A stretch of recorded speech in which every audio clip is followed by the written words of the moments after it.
Sir, आपण आतापर्यंत अशी चर्चा केली, की हो. अनुवाद आणि याच्यामध्ये तुम्ही वेगवेगळे जे अनुवाद केले त्या संदर्भात आपण बोललो. आणि हो. नंतर माझा पुढचा प्रश्न असा आहे, की आपण स्वतः कवितेचे जाणकार आहात आणि आपण स्वतः काही कविता संग्रह प्रकाशित केलेले आहेत. तर मला सर तुमच्या तर कविता ऐकायच्याच आहेत. परंतु तत्पूर्वी मला असं विचारायचं की तुमचा आवडता लेखक कोण? अर्थात तो एक नसणार आहे हे निश्चितच आहे. परंतु मराठी, हिंदी, संस्कृत, उर्दू अन्य भाषांमधला तुमचा आवडणारा एखादा इंग्रजी कवी कोण? लेखक कोण? आणि त्याचं कुठलं वाङ्मय तुम्हाला आवडतं विशेष करून? असा असा माझा प्रश्न आहे. हो, साहित्याचा प्राध्यापक असल्यामुळे वाचन हे करतच राहावं लागत असतं आणि ते मोठं वैविध्यपूर्ण असतं. म्हणजे आपण मुळात शिक्षक असल्यामुळे आपल्याला आपला हेड ऑफ द डिपार्टमेंट किंवा आपलं आवडतं जे असेल ते पुस्तक किंवा तो कोर्स जो असतो तो देत असतो शिकवायला. त्यामुळे ती टेक्स्टबुक्स जी असतात ती हा आपला मुख्य संपर्क असतो त्यांच्याशी. त्यातून काही लेखक वगैरे आवडायला लागतात आपल्याला. माझा प्रथमपासूनच थोडा कवितेकडे ओढा असल्यामुळे कविता जास्त वाचणं झाली. मी मगा उल्लेख केला होता की आमच्या एस टी कॉलेजला माझ्या विद्यार्थी जीवनामध्ये एवढे मोठाले प्राध्यापक मिळाले. त्यामध्ये फर्स्ट इयरच्या वर्गात आम्हाला एक दोन इंग्रजीचे 2 पेपर्स होते आणि शिवाय मराठी, संस्कृत, हिंदी वगैरे जे घ्यायचं असेल तर त्यावेळेस मी आणखी ॲडिशनल इंग्लिश असा 3रा पेपर घेतलेला होता. म्हणजे एकूण 5 का 6 पेपर्सपैकी 3 पेपर इंग्रजीचे होते. त्यामुळे मग अनेक प्रकारची टेक्स्टबुक्स वाचावी लागली. म्हणजे इंग्रजी प्रोज आणि पोएट्रीचा भाग जास्त होता. मला आठवतंय की आम्हाला जॉन कीट्स हा तपशीलवार अभ्यासासाठी नेमलेला होता आणि शिकवणारे मोठे रसिक होते कुलकर्णी सर. ती गोडी लागत गेली फार. जॉन कीट्स वाचायची गोडी फार लागली आणि पुढे सुद्धा वाचत राहिलो. वर्ड्सवर्थ थोडासा नागराजन साहेबांनी वर्ड्सवर्थ शिकवला, टेनिसन शिकवला. ब्राउनिंग सारखा अवघड घाट असलेला जो एक चढाव आहे तो देखील नागराजन सरांनी फार उत्तमपैकी शिकवला आम्हाला. तरी काही ब्राउनिंगच्या दीर्घ अशा कविता ज्या आहेत त्या आतून सुटलेल्याच आहेत, पूर्ण वाचलेल्या नाही, दमछाक होते. सहजासहजी समजत नाही. ब्राउनिंगची शैली जी आहे ती मोठी क्रिप्टिक गूढ अशा प्रकारची शैली आहे. बरेच वेळा तो व्याकरणाविषयी चिंता करत नाही. त्याची एक गंमत अशी सांगितली जाते, त्याची ती सॉर्डेलो नावाची एक फार दीर्घ कविता आहे आणि ती प्रसिद्ध जेव्हा झाली तेव्हा मोठा एकदम हलकल्लोळ माजला इंग्लिश साहित्यामध्ये, कारण की लोकांना समजे ना कविता काय आहे ते. तेव्हा काही जण तर टेनिसनकडे गेले. आता ते चुगल्या लावायला जात असतात लोक ना, हा काय बोलतो बाबा त्याच्याविषयी. विचारलं की तुम्ही ती सॉर्डेलो वाचली का म्हणे. टेनिसन म्हणला मी वाचलेली आहे परंतु मला फक्त 2च ओळी समजल्या आहेत म्हणे त्यातल्या. ती पहिली ओळ आणि शेवटची ओळ एवढ्या 2च समजल्या आहेत म्हणे मला. तर पहिली ओळ अशी आहे की he who will hear the story of Sordello told. हे समजलं की he who will hear the story of Sordello told आणि he who would heard the story of Sordello told ही शेवटची कळ. म्हणजे ज्याला ऐकायचे तो ऐकेल आणि ज्याने ऐकली त्याने ऐकली. आता मध्ये काय घडलं काही समजायला मार्ग नाही म्हणे.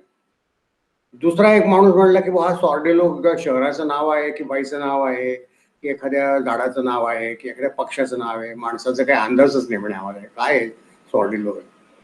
तिसरं एक गमतीदार उदाहरण असं दिलं गेलेलं आहे, म्हणजे असं वाचण्यात आलं माझ्या लिटररी अनेक्डोट्स नावाचं फार सुंदर पुस्तक वाचायला मला मिळालं. त्यामध्ये हे उदाहरण दिलेलं आहे की एक माणूस आजारी होता, आणखी काहीतरी करमणूक हवी म्हणून बायकोने त्याच्या हातामध्ये कविता संग्रह टाकला, तो नेमका ब्राउनिंगचा.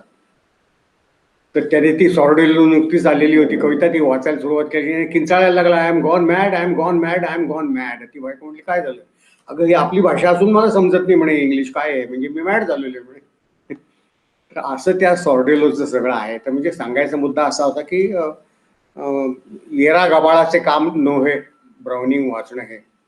उत्कृष्ट क्रिटिक हाताशी धरला पाहिजे आणि चांगला शिक्षक पाहिजे. नागराजन सर आमचे हे अप्रतिम शिक्षक होते, यात काही शंकाच नाही आहे. त्यांनी ते लास्ट राईट टुगेदर किंवा ग्रॅमॅरियन्स फ्युनरल, तू मग उल्लेख केला त्याचा, या अमर अमर असलेल्या कविता ज्या आहेत त्या त्यांनी आम्हाला शिकवल्या. आणखी किंवा आणखी फ्रा लिपोलिपी, आंद्रिया देल सार्टो, हे बहुतेक मोनोलॉग्स आहेत ते सगळे, नाट्यछटात्मक पद्धतीचं लिखाण आहे. तर अशा बऱ्याच कविता म्हणजे टेक्स्टबुक्स म्हणून आणखी एक स्पेशल ऑथर म्हणूनही शिकावे लागलेलेच आहे आम्हाला. त्यांना वर्ड्सवर्थ मी बघा उल्लेख केला आहे, तो शिकलेला आहे. शिकवण्याच्या निमित्ताने तपशिलात जरी नाही तरी अनेक कवी वाचता आले. मात्र Tom gun for example, American कवी पुष्कळ आहे, त्याच्यामध्ये ब्रिटिश कवी तर आहेत. डिलन टॉमस सारखा एखादा थोडासा अवघड असलेला जबरदस्त उत्तम कवी आहे. लॉरेन्स हा कविता लिहायचा होय, D.H. लॉरेन्स कविता सुद्धा लिहित असे, टॉमस हार्डी कविता लिहित असे. या मंडळींच्या काही कविता मी वाचलेल्या आहेत. त्यापैकी बवेरियन जेन्शन्स नावाची एक लॉरेन्सची एक दीर्घ सेक्शनच आहे संपूर्ण, तर त्याच्यावर मी एक पेपर सुद्धा लिहिलेला होता आमच्या एम.ए.ला, मला आठवतं आहे. टर्म पेपर वगैरे असायचे वगैरे. त्यामुळे मग हे सगळे रोमॅन्टिक कवी एकतर बरेचसे वाचणं झाले. त्या मानाने बायरन थोडा कमी वाचला, थोडा. पण छोट्या कविता वगैरे अशा वाचलेल्या आहेत. त्याची ती कोणची, मला वाटतं डॉन वॉन ही कविता जी आहे, तर त्याचे गमतीदार सांगतात की ती प्रसिद्ध झाली आणि ती फार गाजली. तेव्हा बायरनचे उद्गार आहेत, I woke up and found my self famous. काही कलाकृती अशा एकदम मोठं यश आणत असतात माणसाकडे. तर ब्राउनिंगकडे त्या सॉडेलने असं विचित्र यश आणलं. परंतु ब्राउनिंग हा इंटेलेक्च्युअल पोएट आहे असं जरी म्हटलं जात असलं तरी पुष्कळ भावनात्मक अपील ज्याला म्हणतो ते देखील त्याच्या कवितांमध्ये आहे. त्याची लव्ह पोएट्री मला फार आवडते. ब्राउनिंगचं प्रेमकाव्य जे आहे ते फार तरल स्वरूपाचं, उत्तम स्वरूपाचं काव्य आहे. त्याच्या काही कविता मी मराठीत केलेल्या आहेत. अमेरिकन कवींपैकी रॉबर्ट फ्रॉस्ट हा बहुतेकांचा आवडता आहे, माझाही आवडता आहेच, पुष्कळ वाचला आहे. त्याच्या अनेक कविता मी भाषांतर केल्या, सध्या करतो आहे. असं डेझर्टरी म्हणून आपण उडत किंवा असं सिलेक्टिव्ह असं वाचन जास्त होत गेलं टेक्स्टबुक्सच्या निमित्ताने. थोडंसं एलियट वाचलेलं आहे, पण एलियट वाचणं म्हणजे डोक्यावरचे केस कमी करत जाणं असं असतं ते. कारण इतकं संदर्भ विपुल अशी लेखन आहे, त्याची फ्रेम ऑफ रेफरन्स ज्याला म्हणतो ती एवढी प्रचंड आहे त्याची की तो तुम्हाला बौद्ध धर्माकडे नेईल, हिंदू तत्वज्ञानाकडे नेईल, वेदांकडे नेईल, भगवद्गीतेकडे नेईल आणि लॅटिनमध्ये नेईल, कुठेही नेईल तो तुम्हाला सांगता येत नाही. आणि हे सगळे संदर्भ एखाद्या उत्कृष्ट समीक्षकाच्या पायाजवळ बसूनच आपल्याला समजू शकतात. अन्यथा एलियट हा सगळ्यांना समजणारा कवी नाही. पण ऍट द सेम टाइम गंमत म्हणजे अशी आहे की त्याने काही लहान मुलांसाठी पण कविता लिहिलेल्या आहेत. बुक ऑफ कॅट्स बरं का, मांजरींविषयीची कविता फार आहेत आणि त्या इतक्या अप्रतिम येतो कविता. माझ्या मनात फार येतं की आपण मराठीत केव्हा तरी करू. या जागेवर बांधीनं माडी, गणपत वाणी बिडी पिताना असं म्हणायचं ना, तसं या कविता मराठीत केव्हा तरी आणीनच असं मी नेहमी म्हणतच असतो. कारण फार सुंदर, मुलांना इतक्या आवडतील नाही कविता. ते एलियटचं दुसरं रूप आहे, ही गंमत आहे त्याच्यातली. त्याने काही गचाळ कविता लिहिलेल्या आहेत, म्हणजे अश्लील कविता पण पूर्वी लिहायचा तो, पण त्याचा उल्लेख कशाला आपण करत बसा, कारण ते काही त्याचं खरं निर्मिती नव्हे. ती त्याची खरी निर्मिती जी आहे त्याची नाटकं, 5 नाटकं महत्वाची जी आहेत ते आम्ही शिकलो. वेस्टलँड सारखी आधुनिक महाकाव्य ज्याला म्हणूया कविता आहे. तर असे कवी थोडेफार वाचले गेलेले आहेत. फिलिप डार्किन वाचलेले आहे थोड्या प्रमाणामध्ये. बरीच मंडळी म्हणजे आता चटकन नावं आठवतात प्रत्येक. ऑर्डन थोडासा वाचलेला आहे, वाईस्टन यू ऑर्डन. त्याची चर्च गोईंग मला वाटते सर तुम्ही हो, शिकवली छान आहे, होती. छान आहे. मी कदाचित शिकवली असेल तुम्हाला, तुम्ही तुम्हाला आम्हाला माहिती नाही. शिकवली होती. हो, हां, हो, हो. चर्च गोईंग शिकवली होती. हो. नंतर युलिसिस शिकवली, लास्ट राईड टुगेदर तुम्ही शिकवली. लास्ट राईड, वा वा, ती तर अमर कविता एक आणि आहे. तर तुम्ही आम्हाला किड्स पण शिकवलाय. मला ते जसेच्या तसे लेक्चर्स आठवतात. हो, आणि आपलं विलास सारंगांचं जे पुस्तक होतं हो, हो, हो. बरोबर, इंग्रजी बरोबर. इंडियन इंग्लिश पोएट्सचं, ते पण तुम्ही त्यातल्या काही त्याची महत्त्वाची हा, कविता ज्याच्यामध्ये ए. के. रामानुजनच्या वडिलांच्या म्हणजे त्यांनी त्यांच्या आहे, वडिलांबद्दल एक आहे. हो. लिहिली ना ऑबिच्युअरी नावाची, ती तुम्ही शिकवली होती सर आम्हाला. ऑबिच्युअरी, मी मगा तुला प्रश्न विचारला होता बघ, की इंग्रजी साहित्य तू पण वाचलेलं आहे. इंग्रजी वाङ्मयामध्ये वडील आणि आई विषयीचे किती कविता आहेत अशा गाजलेल्या. हं, हं, तर हं. त्या बदल्यामध्ये आपल्याकडे आता रामानुजनचा तू उल्लेख केलास की ऑबिच्युअरी, काय किती टचिंग काय अशा सुंदर. प्रकारची कविता आहे ती बघा. तुम्ही सर ती फार छान शिकवली होती. आणि हम्म, बऱ्याच कविता म्हणजे मला आता सगळं आठवायला लागलंय. नाटक एक हम्म, एक नाटक शिकवलं होतं तुम्ही, एक कादंबरी सुद्धा शिकवली होती. हम्म. मला वाटतं शी स्टूप्स टू कॉन्कर शिकवलं होतं तुम्ही. आणि तुम्ही मध्ये-मध्ये नोट लिहून द्यायचात, की समजा रेस्टोरेशन पिरियड म्हणजे काय, तर तुम्ही ते लिहून द्यायचात, की हम्म. अरे ठोंब्यांनो तुम्ही जरा ते वाचून समज लक्षात राहिलं पाहिजे, म्हणजे तुम्हाला समजलं पाहिजे. रेस्पिरेशन पिरियड काय कळेल, आहे की नाही? नाहीतर हम्म, उगीचच वाचायला लागलं तर असं हे नाही. हम्म. तर मराठीतला कोण तुमचा आवडता हो, कवी? काय आहे, मराठी तर मुळात आपली मातृभाषा, आणखी घरामध्ये काव्यप्रेम. म्हणजे वडिलांकडे खूप मोठा संग्रह होता, कविता संग्रह फार मोठा होता. बरं. त्यांची मित्रमंडळी सुद्धा खूप होती कवींमधली असलेली. एक कुसुमाग्रज यांचं आणि त्यांची फार मोठी मैत्री होती. त्यानंतर बोरकरांशी फार मैत्री होती. अरे बापरे! हो, हो, या मंडळींशी त्यांचं मैत्री होती. त्या तिकडचे एक गोव्यातले आणखी एक कवी आहे, काय त्यांचं नाव आता चटकन विसरलो. त्यांची काही आलेली पत्र सुद्धा वडिलांनी मला दाखवलेली होती, की तुमच्या बरं, कविता आम्हाला आवडलेल्या आहेत वगैरे वगैरे. किंवा अनिल, अनिल हे जसे आमचे वडील जसे जज होते, तसे अनिल देखील जज होते. बरं, बरं. त्यांच्याविषयी जास्त प्रेम वडिलांना, की बाबा जेवढी शरीतला आहे का कविता लिहितोय वगैरे वगैरे. तर ह्या सगळ्या मंडळींच्या, त्याच्यापैकी काही जणांच्या तर स्वतःच्या हस्ताक्षरामध्ये वडिलांना दिलेले संग्रह वगैरे असे त्यावेळेस आमच्याकडे होते. आता आतील कुठे गेलेत मला माहिती नाही. ते पुस्तकं विखुरली. पुस्तकांना उंदरांपेक्षा जोरात जास्त पाय फुटत असतात, जास्त पडून जातात. ते काही समजतच नाही कुठे गेली पुस्तकं ती.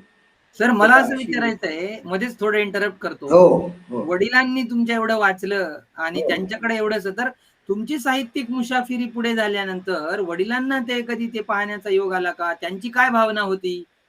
जरा या कारण तुम्हाला आ, वकील व्हायचं नव्हतं, हो. तुम्हाला न्यायाधीश व्हायचं नाही तुम्ही हं, त्यांना हं, सांगितलं आणि हं. त्यांनी तुम्हाला एवढी संधी दिली वगैरे, तर नंतर त्यांची काय भावना होती? ते कौतुक त्यांना होतं. आपली मुलं म्हणजे दोघं तिघं चौघं लिहायचो आम्ही, लिहितो. तर ते त्यांना कौतुक होतंच, की आपली मुलं बघा, म्हणजे काही वेळेस गमती होणार. ते माझे 2 डोळे जसे आहेत तसे, एक मेडिकल डॉक्टर आहे मुलगा, आणखी एक PhD डॉक्टर आहे. असं मोठे गमतीने म्हणत असत ते. आणि कुठे माझं काही प्रसिद्ध झालं वगैरे, आता मी 1 वर्ष, 1.5 वर्ष जेव्हा नाशिकमध्ये होतो, तेव्हा त्यांच्याकडेच राहायचो. आई-वडिलांचं घर नाशिकमध्ये होतं, बंगला होता. त्याच्यातच राहायचो. तर तेव्हा तिथलं प्रसिद्ध गावकरी नावाचं वर्तमानपत्र जे आहे नाशिकमधलं, फार जुनं असं प्रसिद्ध. हो, हो, हो. त्यामध्ये मी लेखमाला लिहिली, काही बरेच परीक्षणं लिहिली होती. कविता सुद्धा माझ्या काही त्यातनं यायच्या.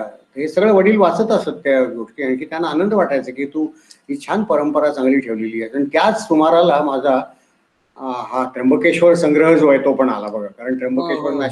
नाशिकच्या जवळ आहे. हो, हो. आणि ओपन युनिव्हर्सिटीमध्ये कोणीही पाहुणा आला की ताकवले साहेब मला बोलून घ्यायचे, चिंदडे हरियाणा जरा दर्शन करून आण रे बाबा.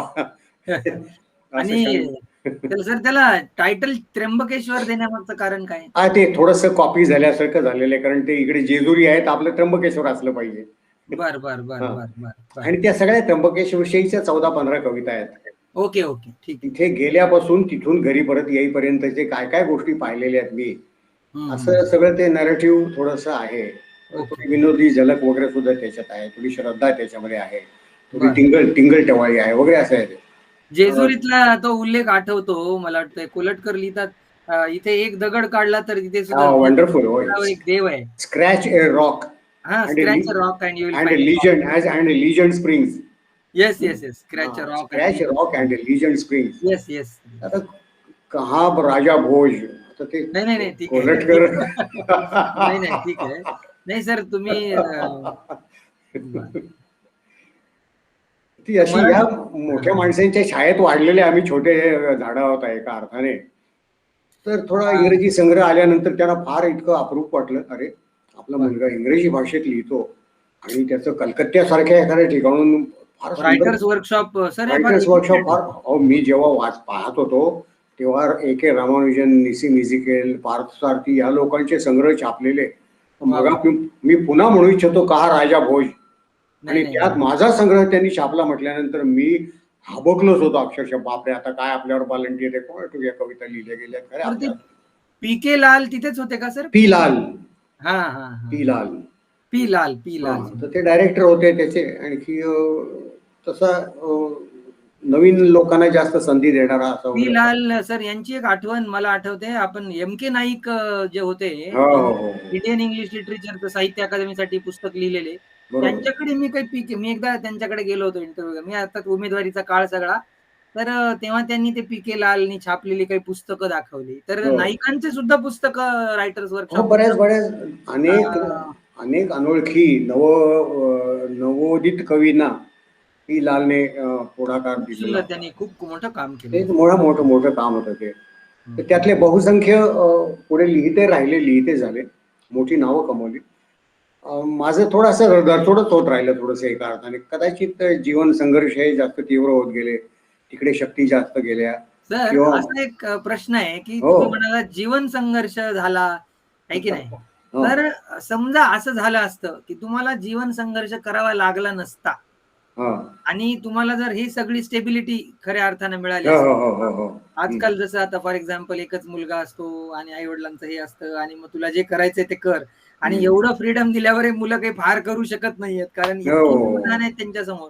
पण अशा म्हणजे तुमच्यासारख्या मंडळींकडे पाहिल्यावर वाटतं की मला याची ओळ आठवते. अर्थात असं त्याचा लगेच शब्दशः अर्थ नाही काढायचा त्याचा, पण डिलन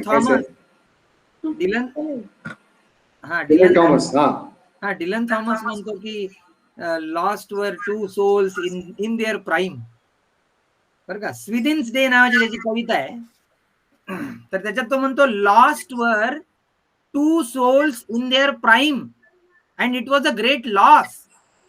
म्हणजे अशी ती ओळ आहे. नवरा म्हणजे प्रियकर आणि प्रेयसी शेजारी बसलेले असतात, पाऊस पडत असतो आणि उगी विचार करत बसतात वगैरे, असं ते त्याचा तो संदर्भ आहे. परंतु असं जर झालं असतं तर तुम्ही काय केलं असतं असं तुम्हाला वाटतं? हायपोथेटिकल प्रश्न असतात बरं काय. एका दृष्टीने हे झालं असतं तर काय, ते झालं नसतं तर काय. एलियटवर मी एक चॅप्टर मोठा लिहिलेला आहे, नवीन पुस्तकात येतो आहे. आणखी एक त्याचं अगदी अलीकडे म्हणजे 12 साली प्रसिद्ध झालेली बायोग्राफी मला वाचायला मिळाली अमेरिकेमध्ये, आणि त्यात नवीनच गमतीदार माहिती विशेषतः त्याच्या कौटुंबिक जीवनाविषयीची होती. तर एलियटची बायको ही थोडीशी वेडसर होती, त्यामुळे त्याला फार त्रास झाला जीवनामध्ये. सारखं भांडखोरपणा आहे ते, म्हणजे तिची संवेदना सुद्धा उत्तम होती, काव्य समजणारी होती. जेव्हा नीट भानावर असेल तेव्हा ती त्याला चांगल्या कविता दुरुस्ती करायला मदत करायची. परंतु एकूण तिने फार त्याला त्रास दिला 15 वर्ष. कुठेतरी मी असा संदर्भ वाचला की एलियटची बायको त्याला कुत्र्यासारखं वागवते, असा उल्लेख आहे. अरे बापरे. हो, असा उल्लेख आहे. मी ते कोट केलेलं आहे माझ्या येणारं पुस्तक जे आहे त्याच्यामध्ये. तर मी असं प्रश्न उपस्थित केलेला त्याच काळामध्ये, नेमक्या त्या 15 वर्षाच्या काळामध्ये एलियटने द वेस्टलँड ही कविता लिहिली. आता गंमत अशी आहे की एलियटचं वैवाहिक जीवन सुखी नव्हतं. त्याचं ज्या मुलीवर प्रेम होतं, आई वडिलांचा विरोध असल्यामुळे त्याला तिच्याशी लग्न करता आलं नाही. त्याला अमेरिका सोडावी लागली, कारण ते अमेरिकेत काही ट्रेडिशन नाही, कल्चर नाही. इंग्लंडमध्ये ट्रेडिशन आहे, कल्चर आहे. याने तो गेला, तिथे त्याला राहावं लागलं. तिथे 15-20 वर्ष वाईट गेली. परंतु तो एडिटर सुद्धा होता तेव्हा त्या मोठ्या एका बुक कंपनी. क्रायटेरिया. तर तिथे त्याला पैसा फार मिळाला नाही. त्यानंतर घरचं सुख नाही, मुलं झाली नाहीत, मोठं यश मिळू शकलं नाही, जीवनामध्ये स्थैर्य आलं नाही, जे प्राप्तव्य होतं, जी प्रेयसी ती मिळू शकली नाही.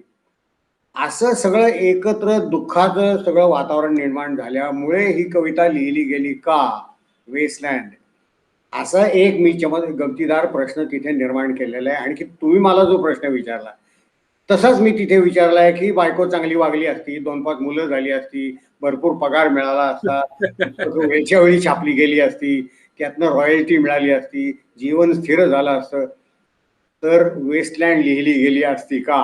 वाह! वाह! प्रश्नाला उत्तर प्रश्नाने दिलं सर तुम्ही. मला उत्तर मिळालं सर. एक सवाल मैं करूं, एक सवाल तुम करो. वाह! वाह सर वाह! हर सवाल का सवाल ही जवाब हो, असं एक वाह! वाह! slogan वाह सर! आहे. वाह, वाह, वाह, वाह! तर तो वेगळा भाग आहे. तर वाह! मला काय म्हणायचंय, मी कदाचित बरोबर आहे, तुम्ही छान प्रश्न विचारला तो. मी खूप त्याचा विचार केलेला नव्हता. काही वेळेस मनात येतो हा विचार, की हा एवढासा विचित्र जो संघर्ष आहे तो आपली त्याची शक्ती जात असते, वेळ जात असतो. कदाचित पैसा पाहिजे तेवढा मिळत नसतो. त्यामुळे मग पैसा जास्त कसा मिळेल हा लोभ निर्माण होत राहतो. अशा अनेक गोष्टी जीवनात घडत राहतात बरं का. माणसं तुटतात, वेगळी अनेक गोष्टी होतात. तर यामध्ये आपली मानसिक शारीरिक शक्ती बरीचशी गेलेली आहे आणि त्यामुळे मग आपल्या हातून लेखन पूर्ण झालं नाही. म्हणजे जो मनुष्य महाराष्ट्र टाइम्समध्ये सतत लिहितो, सत्यकथेपर्यंत पोहोचू शकतो, भरपूर लिखाण करू शकतो, त्या माणसाच्या हातून पुढे काहीच होत नाही जास्त महत्वाचं असं. संधी असताना, नाव इस्टॅब्लिश होत असताना दुसरी अशी अडचण माझ्या लक्षात आली की मला ते आस्वादक समीक्षा पण लिहायची आहे, निबंध पण लिहायचे आहेत, जमलं तर कविता पण लिहायच्या आहेत, लघुकथा पण लिहायच्या आहेत, एखादी वाटलं तर इरेस पडलो जर बच्चमजी तर कादंबरी पण कादंबरी लिहायचा प्रयत्न केला मी. एक गाणं सुद्धा शिकायला पाहिजे, गाणं सुद्धा आलं पाहिजे वगैरे. अशा द्विधा त्रिधा मनस्थितीमध्ये गेल्यामुळे काय झालं, बरेच वेळा एखाद्या लेखकाला लेखक म्हणून नाव कमवायचं असेल तर एक पक्का फॉर्म धरावा लागतो. मी कथालेखक होईल किंवा नाटककार होईल वगैरे, कादंबरीकार होईल. तर असं झालं नाही आणि त्यामुळे कदाचित मी लेखक म्हणून नावारूपाला फारसा आलो नाही किंवा एकहाती पद्धतीने असं चांगलं लिखाण झालं नाही. आणि मग पुन्हा पण सर थोडंसं शिक्षण शिक्षकीपेक्षा क्षेत्राकडे वळलेलो असल्यामुळे नॅक वगैरे याच्यात अडकलो जास्त आणि नाही ते पण बरं वाटायला सर लागलं. बरेच विद्यार्थी तुम्ही घडवले तर काय आणि माहिती नाही बाबा, आता तू म्हणतोय त्यामुळे मला खूप आनंद वाटतो हे ऐकायला की मी विद्यार्थी घडवले बिघडवले मला काही कल्पना नाहीये. नाही, नाही. ठीक आहे. तो परंतु वेगळा वेगळा विषय आहे. ते तुकाराम महाराजांचा अभंग आहे. हो. ते पांडुरंगाला म्हणतात, "पांडुरंगा तुझ्या नावाचं महत्त्व तुला काय माहिती?" बरोबर आहे. ते आम्हाला माहिती. तसं कुमुदनी जाणे तो परिमळू आहे की नाही? तो हो, हो. कुमुदिनीला त्याचा परिमळ नाही, त्या समोरच्याला कळतो. असा तो वेगळा विषय आहे. अरे मात्र एकूण विद्यार्थी आता मला आठवतंय माझ्या बरोबर असलेल्या बऱ्याच विद्यार्थ्यांना तुमची खूप आठवण येते. हा. आमच्या सगळ्या पाठींना. आणि आपण अजून एक कार्यक्रम सर 75चा प्रॉपर असा एक सगळ्यांना मिळून एक मोठा करणार आहोत ऑनलाईन. तेव्हा मग सगळे लोक जेव्हा विद्यार्थी बोलतील, तेव्हा तुम्हाला लक्षात येईल की तुम्ही खरंच विद्यार्थी घडवलेत का वगैरे. तो वेगळा विषय. मला सर आता प्रश्न असा विचारायचा आहे, की हो. एखाद्याने साहित्याचा व्यासंग कसा केला पाहिजे? अरे कसा सर तुमचा ना कॅमेरा थोडा खाली करा आणि तुमचा ना पूर्ण चेहरा दिसत नाही. हां, असं, असं. बस असं, असं. काय झालेलं आहे बरं का, हं, मी जेव्हा ते कॉलेजमध्ये ऍडमिशन आमच्या वगैरे सुरू व्हायच्या ना, हं. तर मी प्रत्येक विद्यार्थ्याला थोडा एक अर्धा मिनिट पाव मिनिट भेटायचो आणि प्रश्न विचारायचो, "अरे गेल्या 2 महिन्यामध्ये तू काय वाचलं रे?" तर ते काही त्यांना प्रश्नच समजायचा नाही मुळात. आता काय विचारतोय माणूस कोण ठाऊक. म्हटलं ठीक आहे, काय नाही सर, काही काही नाही बोलायचं. म्हटलं गेल्या 5 महिन्यात काय वाचलं, कारण तुझी 12वीची परीक्षा झाली आणि आता तू येतोय, मधल्या याच्यात 3 महिने सुट्टी होती.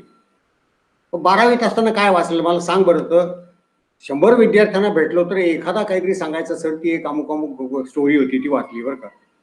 बरेचसे सिंधी विद्यार्थी होते त्यामुळे कोणाचं तरी सिंधी याचं नाव घ्यायचे वगैरे. तर मी एका मुलीला विचारलं की are you a member of any library. तिने उत्तर काय दिलं माहिती आहे का, मला माझ्या सगळ्या प्रश्नांची उत्तरं मिळून गेली. तिने उत्तर दिलं की yes sir, I am member of the star video library. आपला किती समाज, म्हणजे हे 20 वर्षापूर्वीची गोष्ट आहे. तरुण समाज जो आहे किती बदलतोय की from a reading society to a viewing society झालेली आहे. आपण पाहायला जास्त शिकलेलो आहे. स्क्रीन हा डॉमिनेट करतो आहे आणि त्या स्क्रीनवर पॉप्युलिस्ट ज्याला म्हणतो आपण, सवंग आणि पॉप्युलर लोकप्रिय यांचं मिश्रण जास्त झालेलं आहे. म्हणजे उत्तम प्रकारचे चर्चा असलेले चॅनल्स वगैरे सुद्धा असतात, इंग्लिश मराठी वगैरे. कार्यक्रम कमीच असतात मुळात असे गंभीर अशा स्वरूपाचे. शास्त्रीय संगीताचे पण कार्यक्रम असू शकतात वगैरे, परंतु ते पाहणारी मंडळी किती आहेत समजून, तरुण मंडळी म्हणतोय मी, आमच्या पिढीच्या मंडळींना या सगळी आवड होती वगैरे वगैरे म्हणून ते करतात, अजून ते पाहतात गंभीर असलेले. तर मला काय म्हणायचं की व्यासंग कसा वाढेल असा प्रश्न तू विचारलेला आहे. ते व्यासंग शब्दाचाच अर्थ मुळात त्याच्यामध्ये एक परमनंट एक घडणारी गोष्ट आलेली आहे ना, ते सातत्य त्याच्यामध्ये असलं पाहिजे. तर ते सातत्य आपल्या एकूणच जीवनात राहिलेलं नाही आहे. पहिली गोष्ट प्रवाहित्व जास्त आलेलं आहे आणि त्या प्रवाहामध्ये पडलेलो होतो आपण प्रवाहाला वाकवत नाहीये किंवा वळवत नाहीये, त्या प्रवाहात आपण पडलेलो आहे. मग टेक्नॉलॉजी टेक्नॉलॉजी टेक्नॉलॉजी फक्त त्याच्या मागे लागलेली आहे. Skills education skills education skills education त्याच्याच मागे सगळे असे लागलेले आहेत लोक जे. तर ह्या एका बॅकग्राऊंडवर शिक्षण आज काय त्याचा अर्थ होतोय की जे मला एम्प्लॉयमेंट देईल ते खरं शिक्षण. नॅक्स सुद्धा प्रश्न काय विचारतो की तुमचे किती कारखान्यांची एमओयू आहेत, किती कॉर्पोरेट वर्ल्डशी तुमचा संबंध आहे, त्यानंतर तुमचं रिक्रुटर रिव्ह्यू काय आहे, म्हणजे तुमची मुलं कुठे कुठे गेलेली आहेत बा नोकऱ्यांना, तिथे त्यांच्याविषयीचा फीडबॅक काय आहे, किती मुलांना नोकऱ्या लागल्या. हे सगळे जे प्रश्न वारंवार विचारले जात आहेत त्यातनं अर्थ काय निघतोय की बाबांनो तुम्ही शिक्षण जे देत आहात त्या शिक्षणाचा पूर्णपणे व्यवहाराशी सांगड असणं आवश्यक आहे. म्हणजे नोकरी एम्प्लॉयबिलिटी जी आहे ती वाढली पाहिजे. आता या सगळ्या वातावरणामध्ये व्यासंगाला कुठे जागा उरते आहे असं आहे ना, व्यासंगाला जागा कमी आहे. त्यामुळे हे वैयक्तिक चॉईस राहणार आहे, निवड राहणार आहे व्यासंग ही. आणि त्यासाठी मग तुमची झोकून देण्याची प्रवृत्ती हवी. काही लेख आता सध्या लोकसत्तात वगैरे येतात गद्दे पंचविशी नावाच्या याच्या सदराखाली.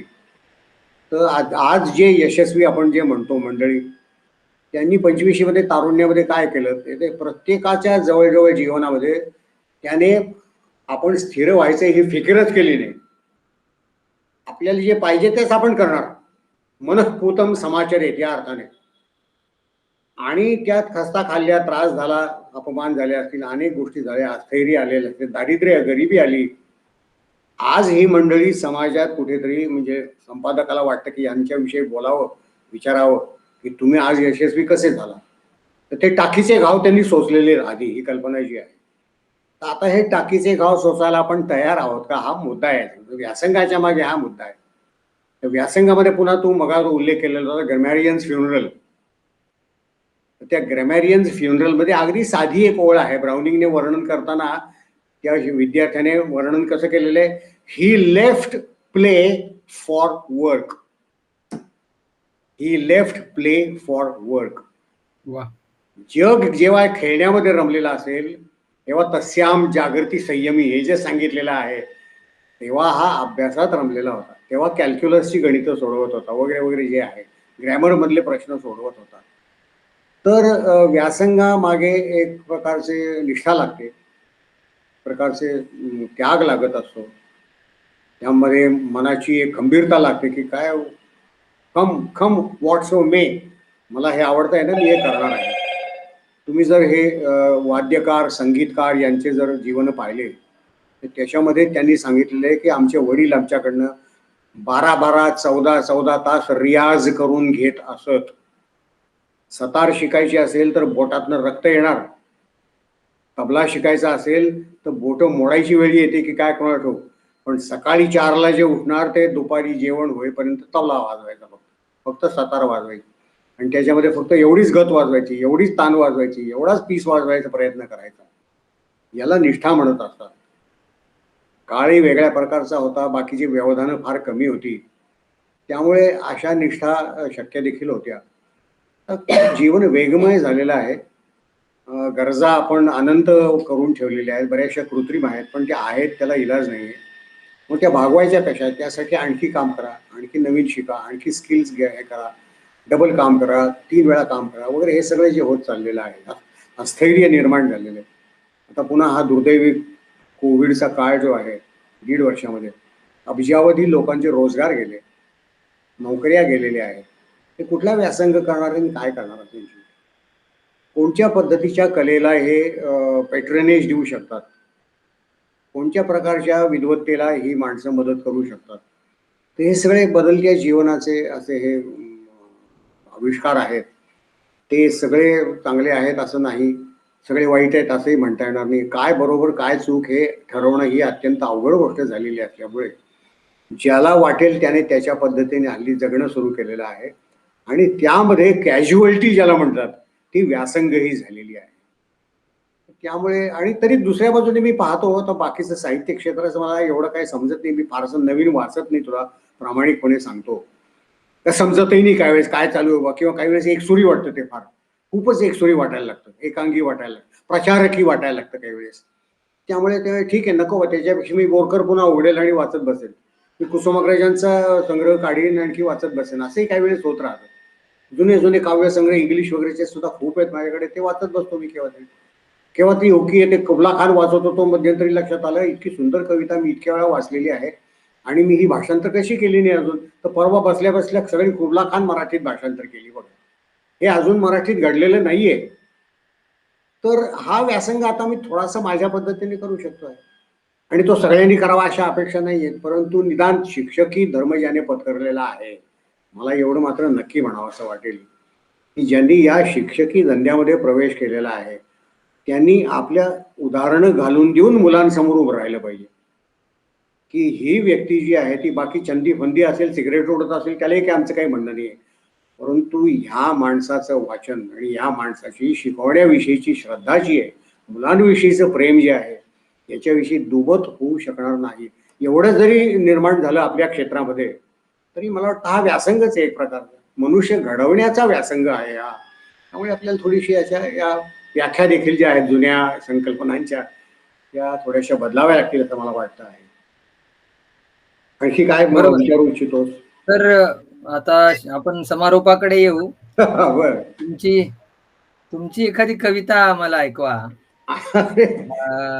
मला एक पहिल्यांदा असं सांगितलं पाहिजे की माझं काव्यलेखन जे आहे, म्हणजे इतर सुद्धा असेल बरंचसं, ते बहुशः प्रासंगिक आहे आणि प्रासंगिक कवितेला चिरकालत्व नसतं, एक सत्य आहे त्यातलं. म्हणजे आता एलियट किंवा या लोकांनी प्रासंगिक कविता पण लिहिल्या असतील, बायकोविषयी लिहिलेल्या आहेत कविता, वर्ड्सवरने कविता लिहिलेल्या आहेत, प्रासंगिक अनेक कवींनी लिहिलेल्या आहेत, त्या गाजल्या सुद्धा, त्या अजून सुद्धा आपण काही वेळेस वाचत असतो. पण मी जे लिहितो प्रासंगिक, आमचे वडीलही थोडंसं प्रासंगिक लिहित असत, आजोबा सुद्धा प्रासंगिक लिहित असत. 15 ऑगस्ट आहे ना, 15 ऑगस्ट विषयीची कविता असली पाहिजे या अर्थाने म्हणतोय मी. मग आमच्या मुलाचा विवाह ठरलेला असेल, मग मी त्या लग्नपत्रिकाची तयारी करायची, त्याच्यावर एक स्वागत गीत लिहिलेलं आहे, प्रासंगिक झालंय बघा ते. मध्यंतरी हा करोना नावाचा साहेब आपल्याला भेटायला जो आलेला होता, दैत्यच म्हणू आपण त्याला, तर का कुणाला ठाऊक मला माहीत नाही, परंतु मी 10 ते 12 कविता मराठी आणि हिंदीमध्ये करोनाविषयी लिहिले आहेत. हिंदीमध्ये लिहिले आहे त्याचं मला जास्त आश्चर्य वाटायला लागलेलं आहे. आणि हिंदी प्रांतामध्ये मी आपले पंजाबी वगैरे मित्र जे आहेत त्यांना पाठवल्यानंतर त्यांनी मला कळवलं की आप इतना बढ़िया किस्म का हिंदी लिख सकते, हमें कभी मालूम भी नहीं था. म्हटलं मला तरी कुठे माहिती होतं बाबा मी हिंदी लिहू शकतो. येत जात होतं, तसं प्रासंगिक बरंचसं आहे. तर तो ज्या प्रसंगानिमित्त मला आज या पडद्यावर बोलवलेलं आहे, माझी मुलाखत घेतो आहे, तर त्यात पहिल्यांदा मला असं सांगायचं आहे की एकूण आयुष्याकडे वळून पाहिलं वगैरे, कदाचित तुम्हाला खूप असा बॉम्बॅस्टिक प्रश्न विचारतील, सर तुमच्या आयुष्याचं तत्वज्ञान काय आहे ते सांगा वगैरे. आता तत्वज्ञान वगैरे जाऊ देते सगळ्या बाजूला, परंतु वर्क इज वर्शिप हे मी मानत आलेलो आहे की कर्मदेवो भव. या क्रियावान आमच्या विद्यापीठाचं ते बोधवाक्य आहे, या क्रियावान पंडित पंडित हा. मी क्रियावान राहायचा प्रयत्न केलेला आहे सतत, आणि ती केवळ स्वार्थी क्रियावानता नाही याचा मला खूप आनंद होतो. म्हणजे काय आहे, मुलांना शिकवायचा प्रयत्न करणे, अशा प्रकारचं लेखन करणे की जे लोकांना उपयोगी पडू शकेल व त्यांचे प्रश्न सोडवता येतील, अशा पद्धतीने मी क्रियावान आहे. आणखी स्वार्थी पद्धतीने जर बोलायचं झालं तर अजून शरीर प्रकृती ईश्वराने चांगली ठेवलेली आहे, अजून शिडात वारं जे आहे ते भरलेलं आहे असा अर्थ आहे. त्यामुळे नैया अभी पार लगाने के लिए बहुत टाइम है, समय है, ऐसा लगता है.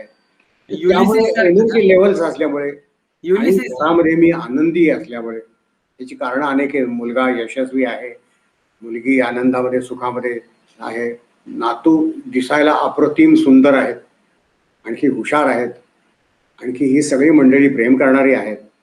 आता बायकोची तू मुलाखत नंतर तू ती देणारच आहे, तुला माझ्याविषयी काय काय बोलते कोणा ठाऊक, पण ती बोलणार आहे काहीतरी माझ्याविषयी, नंतर पाठवून देईल तुला ती हे व्हिडिओ पाठवून देईल, तो सगळा स्वीकार कर त्याचा, म्हणजे मला समजेल माझ्याविषयी काय लोक बोलतायत ते. पण तिने मला जीवनामध्ये परिपूर्ण पद्धतीने कोणत्याही प्रकारे कंटाळा न करता, कोणत्याही प्रकारे आडेवेडे न घेता, कोणत्याही प्रकारे आढ्यता न दाखवता, म्हणजे चांगल्या श्रीमंत घरातून, उत्तम घरातून आलेली आहे. म्हणजे आमच्याकडे मोटर कार नव्हती, त्यांच्याकडे होती मोटर कार, आता लक्षात घे. तर अशा ठिकाणून आलेली आहे, तर तिचंही सहकार्य मिळालेलं आहे. त्यामुळे एकूण सर थोडा एक मिनिट, आवाज जरा हे होतोय तुमचा. हो हो हो, आता आलं लक्षात माझ्या. मागची 2-3 वाक्य मला वाटतंय त्यांच्याबद्दल बोलताना आवाज एकदम कसं काय गेला असं. ते असं होणारच नाही रे, ते आता थोडी भीती वाटतेच आपल्याला बोलायचं झालं बायको. त्यामुळे पण मला हे रेकॉर्डवर आणायचंय, मला बोलायचंय, सांगायचंय, म्हणायचंय मला की ते जुनच वाक्य आहे रे की behind every successful man, I don't really know whether I am successful. Personally me successful आहे असं मला वाटतं, कारण मी आनंदी आहे, कारण मला एक भावना आहे समाधानाची आता जीवनात. त्यामुळे that is the another name for success, असं माझं मत आहे. सर सप्तशती मध्ये एक श्लोक आहे, हो, तो फार उपयुक्त आहे. आता मॅडम शेजारी असतील तर त्यांना खूप आवडेल. त्यांच्यासाठी येतो की प्रत्येक पत्नी मनोरमाम देही मनोवृत्तानुसारिणी तारिणीम दुर्ग संसार. ती म्हणते आपल्या संसार रूपी समुद्राला तालन म्हणजे नावेसारखी असली पाहिजे तारिणी. आता तुम्ही इलियटचा उल्लेख केला, तिथलं सारखी वागवत होते म्हणता तुम्ही. मला अजून आठवते तुम्ही याच्याबद्दल WB येट्स बद्दल त्याची ती कविता शिकवत होता तुम्ही, मला वाटते बायझेंटियन का कुठली एक कविता आहे त्याची, सेकंड कमिंग. त्याच्यामध्ये मला तुम्ही शिकवत असताना असा संदर्भ दिला की अरे त्याला जी आवडत होती तिच्याशी लग्न होऊ शकलं नाही, गॉन झाली. आणि मग कोणीतरी म्हणालं की अरे नोबेल मिळालं त्याला साहित्याचं. नोबेल मिळाल्यावर म्हणाले की अरे बरं झालं की त्या मॉडगॉननी याच्याबरोबर हे नाही लग्न नाही केलं, नाही तर एवढा चांगला कवी आणि नोबेल मिळालं नसतं. म्हणजे त्याच्यात सुद्धा चांगल्या अर्थ विषय आशय घेतले पाहिजेत. असो सर, हा सुरू कर. थोडक्यात काय म्हणायचं बाबा, behind every successful man there is a woman, and that woman in my case is my wife. हे जे आहे गुड. आता आमचे टीचर जे होते ते थोडे रोमॅन्टिक होते, त्यामुळे आता ह्याच्या उलट करणं नाही का रे बाबा, behind every woman there are several main. ती गमतीने म्हणायचे, behind every successful woman Y one man there are several main. तर तो विनोदाचा भाग आपण सोडू. रामदासांनी फार सुंदर सुखी संसाराचं वर्णन केलेलं आहे. ते मला बरेच वेळा पाठ करावं असं वाटतं, म्हणावं असं वाटतं. म्हणजे ते मी जे आमचे ज्येष्ठ मित्र जे आहेत, राजेंद्र बनाट्टी लेखक मोठे, ज्यांनी लिहितं केलं बरंच, सतत माझे लेख दरवर्षी छापलेले रसिक याच्यामध्ये. शेवटी आम्ही आता रसिक बंद करतो आहोत म्हणे, आता परवडत नाहीये ते.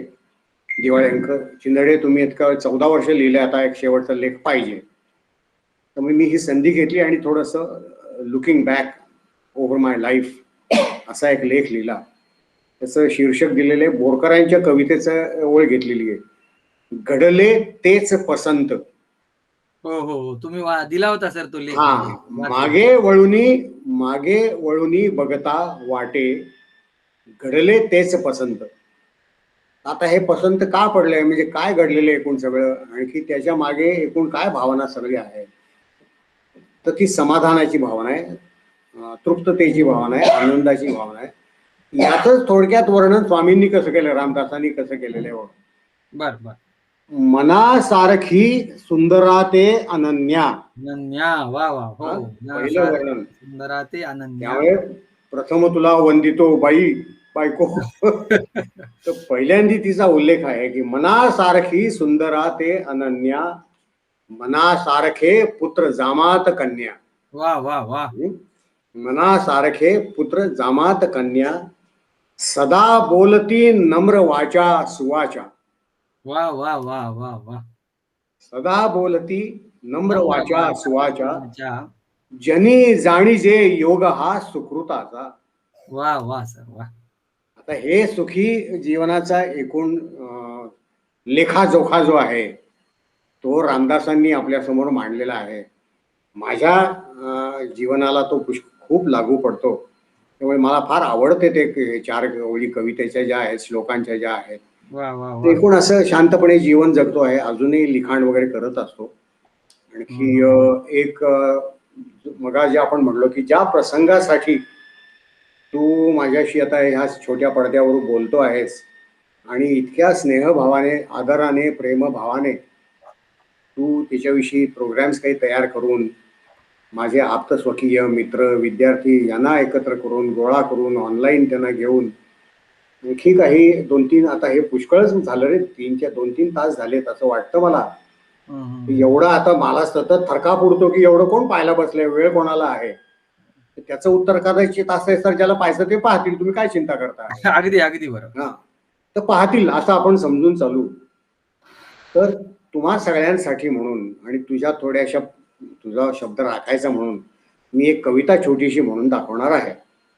आणि मग म्हटल्याप्रमाणे की प्रसंग काय आहे की 75 पूर्ण झाली, बर, बर. 76 मध्ये उडी मारलेली आहे.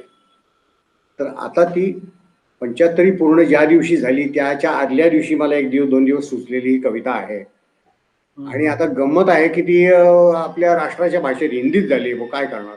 वाह, वाह, वाह! पण तरी मी ती मला फार आवडते. मी ती वाचून दाखवतो. हो सर, हो. तर वर्षगाठ असं कवितेचं नाव आहे. वाह! वर्षगाठ. बर. आज हुआ मैं 75 का. वाह, वाह, वाह! आज हुआ मैं 75 का, कंसामध्ये वो लगभग 69 की. बर, बर, बर. वाह! वो लगभग 69 की, साथ रहे हैं साथ रहेंगे, लकीर है ये पत्थर की. वाह, वाह, वाह सर वाह! खुश मिजाज हूँ, नीयत अच्छी. बर. खुश मिजाज हूँ, नीयत अच्छी, खाता गाता फिरता हूँ, वाह! पढ़ता लिखता सिखता भी हूँ, कोई चाहे तो पढ़ाता हूँ. वाह! सुपुत्र पुत्री प्रेम भरे है. सुपुत्र पुत्री प्रेम भरे है, आम्र तरु बहरे जैसे. आम्र तरु बहरे जैसे, पोता पोती दोता दोती, गुण गाऊ उनके कैसे.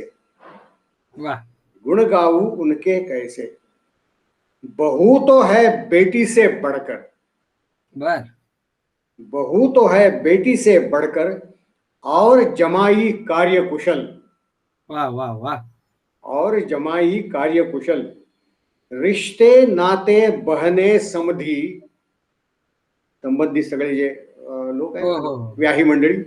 हो. रिश्ते नाते बहने समधी, उदार सावन के बादल. वाह, वाह! उदार सावन के बादल.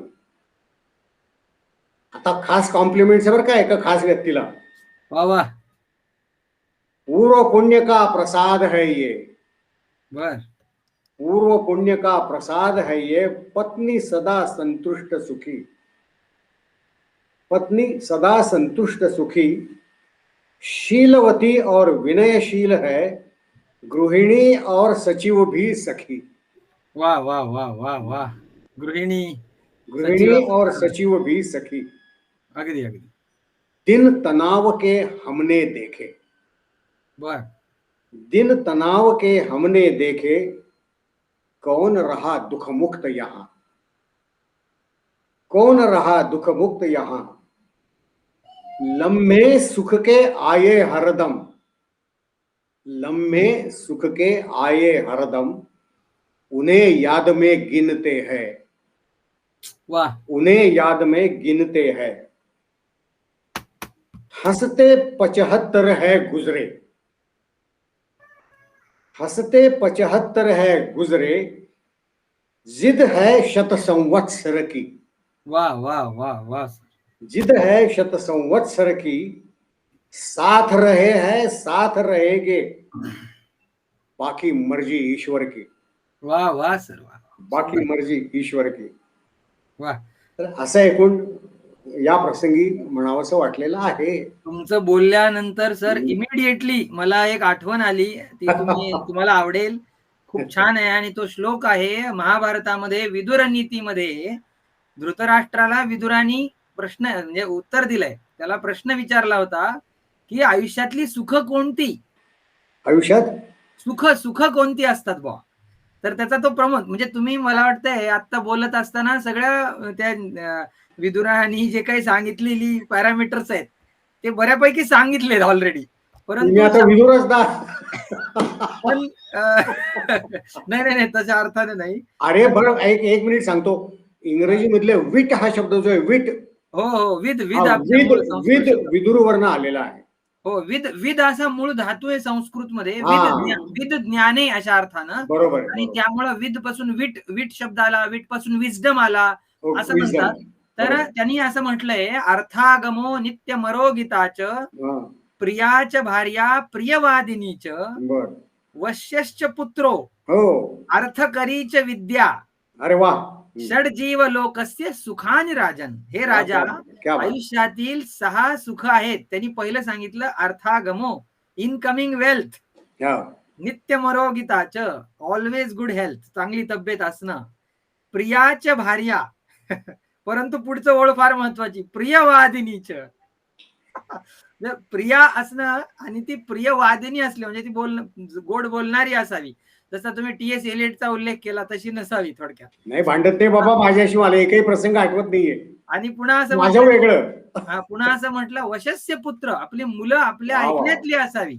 वा वा. आणि अर्थकरीची विद्या, जे आपण शिकलो, जे आता सध्या स्किल डेव्हलपमेंट चाललंय ना, हो. तर अर्थकरीची विद्या हे आपलं पाहिजे. षडजीव लोकस्य अर्थकरी, सुखाने बरोबर. राजन. आणि सर हे जसं 6 जीवनाची सुख, तसं तुम्ही सर मला आठवते शिकवत असता ती 6 शल्ये सांगितली होती बघा. त्याच्यामध्ये सतत दुर्गतः सज्जनः शल्यानी च विलप. ते मला आठवतं सर, तुम्ही त्याचा उल्लेख केला होता, की सप्तशल्ये. की एवढा चांगला म्हणजे पण मात्र तो ज्ञानी माणूस असूनही नृपांगणगतः खलो मनसी नृपांगणगतः खलः. आहे की नाही. आणि गलित यौवना कामिनी, तुमचा तो सतत आवडीची दुर्गती ओळ, की सज्जन. एखादी सुंदर स्त्री मधलं यौवन नष्ट होताना पाहणं हे काय फार करणार ते? शल्य आहे, दुःख. म्हणून काय ते हेमा मालिनी आणखी सगळ्या म्हाताऱ्या झाल्या हो, काय करणार ते? तर अशा प्रकारे सर आपला छान गप्पा झाल्या आणि हा संवाद सर असाच चालू राहावा असंच वाटायला लागलंय. मात्र वाव. कुठेतरी आपण थांबलं पाहिजे आणि विद्वान मंडळींच्या सोबत चर्चा केल्यानंतर जसं म्हटलंय की नाही, मला आठवतं वसंत गाडगीळ जे पुण्यात फार मोठं नाव आहे, हो. तर त्या बोलता बोलता मला त्यांनी एक श्लोक सांगितला होता. ते म्हणाले, बेटा एक गोष्ट लक्षात ठेव, की आयुष्यात समजा महान वृक्षाच्या नेहमी सावलीला जायचं म्हणाले, नशिबात नसेल म्हणजे समजा फळ जर नशिबात नसेल त्या वृक्षाचं, तर निदान सावली तरी आपल्याला मिळते. छाया केन निवार्यते. निवार्यते. आश्रणीयो महान वृक्षः फल छाया समन्वितः, यदि दैवे फलम नास्ति छाया केन निवार्यते. अरे तसं मला असं वाटतं, की फळही मिळालंय, छायाही मिळाली, असं सगळंच मिळालेलं असल्यामुळं मला वाटतं सर या कृतज्ञ भावनेनी एक विद्यार्थी समुद्राचा तुमच्या एक प्रतिनिधी म्हणून मी तुमच्याशी बोलतोय आता. तर आपण समारोपाला आल्यानंतर एक शेवटचा प्रश्न विचारतो. तो म्हणजे आपण जे प्रदीर्घ काळ अध्यापन जे केलं, तर ते आई करून जीवनाबद्दल सगळंच, तर तुम्हाला अजून जीवनविषयक काही तुम्हाला थोडंसं सांगायचंय का? किंवा विद्यार्थ्यांसोबत आलेले काही सुखद अनुभव तर तुम्हाला काही सांगायचे असतील, तर तुम्ही सर सांगा आणि मग आपण पुन्हा पुन्हा विचारा. विद्यार्थ्यांचं काय? विद्यार्थ्यांच्या म्हणजे आता एवढं अध्यापन झालंय तुमचं, हो, तर हो. ते विद्यार्थ्यांच्या बद्दलचे काही अनुभव सुखद आहेत का? आणि जीवन विषयक दृष्टी काय अशा अर्थानं? अर्थात तुम्ही तो प्रश्न आत्ताच उल्लेख केला, की असं जीवन तत्वज्ञान मला तुम्ही ऑलरेडी त्या विषयावर ऑलरेडी बोललेला आहात, म्हणून म्हटलं विद्यार्थ्यांबद्दल काही अनुभव काही आहेत का असं? जे विद्यार्थी मिळाले विषय, आता काय PhDच्या निमित्ताने संपर्क विद्यार्थ्यांशी जास्त येत असतो. त्या मानाने अंडर ग्रॅज्युएट वगैरे जे ते वर्गामध्ये भरमसाठ नंबर मोठा असतो, त्यामुळे 1 to 1 अशी बरेच वेळा मैत्री किंवा परिचय होईल असं नसतं बरेच वेळा. त्यामुळे मग ह्या वरच्या स्तरावर जेव्हा विद्यार्थ्यांचा संपर्क येत गेला, मला वाटतं जवळजवळ 12 ते 14 विद्यार्थी एकूण PhD साठी माझ्याकडे आलेले होते, पैकी 2 जणांनी फक्त ती पूर्ण करू शकले नाहीत. का करू शकले नाहीत त्यांची कारण त्यांच्या जवळच असतील कदाचित, पण ते बऱ्यापैकी होते. अगदी जरी ब्राईट फार जरी नसले तरी बरे होते. आणखी आपण सगळे बहुसंख्य लोक असे मध्यमच असतो, ब्राईट फार नसतो आपण कोणी. तर कष्टपूर्वक यश बरेच वेळा साध्य होत असतं आपल्याला.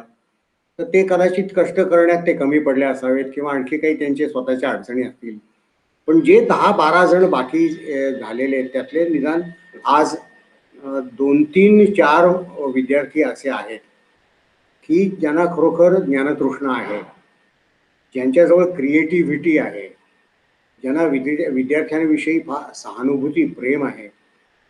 विद्यार्थी हे आपल्या जीवनाचं सार आहे, महत्वाचं हे, याची जाणीव त्यांना हळूहळू व्हायला लागलेली आहे. असे 2-3च विद्यार्थी आहेत. आणखी त्यांचं कार्य ते आता स्वतःच्या पद्धतीने, स्वतःच्या व्यक्तिमत्वाला साजेल अशा पद्धतीने पुढे नेत आहेत. ते त्याचा मला फार अभिमान वाटतो. असे 2-3-4च विद्यार्थी असतील, पण ते सुद्धा मोठे यश आहे. 87 आमच्या कोणी आमच्या सिनियर मित्राने म्हणे 82 विद्यार्थ्यांना PhD मिळवून दिली. 82 एकाचं देखील नाव नाही. त्यापेक्षा 2च विद्यार्थ्यांना दिली, त्या दोघांचं नाव झालं म्हटल्यानंतर ती अचिव्हमेंट मोठी आहे. तर असे 12-10 विद्यार्थी जे PhD झाले त्यापैकी 3-4 जण लिहिते झालेले आहेत, उत्तम पद्धतीने काम करता आहेत, आयुष्यामध्ये आनंदी आहेत, समाधानी आहेत. हे त्यांचं यश माझं यश आहे. एका अर्थाने माझं यश आहे. ते अनेक फॅक्टर्स असतात. तर त्यामधला हा कदाचित टीचर हा फॅक्टर असेल. विविधाश पृथश्चेष्टा दैवम चैवात्र पंचमम जे म्हणत असतात, त्याप्रमाणे यश मिळवण्यासाठी अनेक गोष्टी हे असतात, नाही का. अधिष्ठानम तथा करता करणम च पृथक विधम विविधाश्च पृथक चेष्टा दैवम चैवात्र पंचमम. तर मला दैव वश झालं थोडस. या विद्यार्थ्यांना देखील आणखी जे काम करतायत आणि जे करीत नाहीयेत त्यांना देखील दैव यवश होवो अशी मी प्रार्थना आणि सदिच्छा करतो शेवटी. तर आपण इथे थांबू. खूप छान एकूणच वेगवेगळ्या विषयांवर चर्चा झाली आणि लवकरच आपण एक थोडासा मोठ्या स्वरूपातला तुमचे जेवढे विद्यार्थी, सर असं बरेचदा आहे की ते मुलं संपर्कात जरी तुमच्या नसले तरी एकलव्यासारखं त्यांनी तुमची मूर्ती अशी तिथे ठेवलेली आहे आणि ते अभ्यास करत आहेत त्याच्यावर पाहून. आणि असं खूप दूर पर्यंत, कारण मला असं आठवतंय सर, मी जिथे संदर्भ म्हणजे जिथे जातो मी तिथे कुठे ना कुठेतरी ओळख, संदर्भ येतो तुमच्या नावाचा उल्लेख झाल्यानंतर इमिडिएटली त्याला हे मिळतं की नाही चिंदडे. मी सांगतो सुद्धा मी चिंदडे सरांचा विद्यार्थी. तर असं सांगावं वाटणं आहे की नाही सर. अशी पाऊलं सुद्धा कमी झालेली आहेत सध्या. आपल्या बोरकरांच्याच कवितेत कवितेची ओळ आहे की देखणी ती पाऊले जी तृप्तीची तीर्थोदके, आहे की नाही. तसं अशी जी देखणी पाऊलं आहेत आणि मला असं वाटतंय की या निमित्ताने तुम्हाला 100 वर्षाची जी तुम्ही आता कवितेमध्ये इच्छा आकांक्षा केलेली आहे, तर ते शतम जीव शरदम वर्धमाना असं आपल्या उपनिषदांनी म्हटलेलं आहे. त्याच्यामुळे लवकरच 100 सुद्धा सर तुमची आम्ही आणि असाच कार्यक्रम आपण करूया. ते नक्कीच म्हणजे तुम्ही पाहिजेत ना सगळे. वा, असं कसं आहे, 100च्या वेळेस पाहिजेतच नक्कीच तुम्ही सगळे. हो. अरे बाबा, आमच्या मुलाची फार इच्छा आहे त्यावेळेस होती की वा सुंदर रुबाबदार असा 101 लोकांना बोलवून त्यात विद्यार्थ्यांची पण त्यांनी यादी काढली होती. तुमची नावं काही जणांची होती. यांना बोलवावं, मस्तपैकी दिवसभराचा कार्यक्रम करावा. 1-2 पुस्तकं देखील त्या निमित्ताने मी तयार लवकर झटपट करून घेणार होतो, माझी इंग्लिश कविता आणि मराठी कविता. पण आता ते मागे पडले. करून घेणार आहे मी ते. नाही सर, ऐका ना, आपण काय करू, आपण ते लवकरच तो कार्यक्रम आपण व्हर्च्युअल स्वरूपात करू ना. आता एवढं जगात सगळे व्हर्च्युअल काम सुरू आहे, तर तुम्ही पुस्तकं तिथे आणा, विद्यार्थी इथे लांब थांबतील आणि त्याचं विमोचन करू. तो कार्यक्रम नक्की करू सर, आपण निश्चित करू. आणि तुमच्या सर्व इच्छा आकांक्षा पूर्ण होत परमेश्वर चरणी प्रार्थना करतो. आणि तुम्ही वेळ दिला आणि आज बऱ्याच गोष्टी सर मी अक्षरशः तुमचे कोटेशन्स परत एकदा लिहून घेत राहिलो, आहे की नाही. मला आठवण आली परत एकदा MA च्या वर्गात बसल्याची आणि आम्ही खरंच भाग्यवान आहोत की काही निवडक लोक सर आयुष्यामध्ये भेटतात. जसं तुम्हाला सुरू भेटले, सुरुवातीलाच सुरू भेटल्यामुळं तुम्ही बरंच लांबपर्यंत पोहोचलात. तसं आमच्याही आयुष्यामध्ये कारण एम-एचा काळ हा सर तसा थोडासा हे असतो आणि त्या काळात बरंच ऐकता आलं, शिकता आलं आणि ते मनात अजूनही रुंजी घालताय. जिथे जाऊ तिथे तुम्ही जसं काही "जेथे जातो तू माझा सांगाती" तसं कुठेही विषय मांडत असताना बरेचदा तुम्ही कसा मांडला होता विषय हे आठवत राहतं. आणि त्यामुळे सर हेच मला वाटतंय खरं तर एका शिक्षकाला आणि एखाद्या विद्यार्थ्याने शिक्षकाला दिलेली म्हणजे प्रणाम आहे असं समजूया. तर आपण इथे थांबू. सर तुमचा खूप आभारी आहे आणि तुमच्या पुढील वाटचालीसाठी आणि निरामय चिरजीवनासाठी खूप खूप शुभेच्छा. धन्यवाद.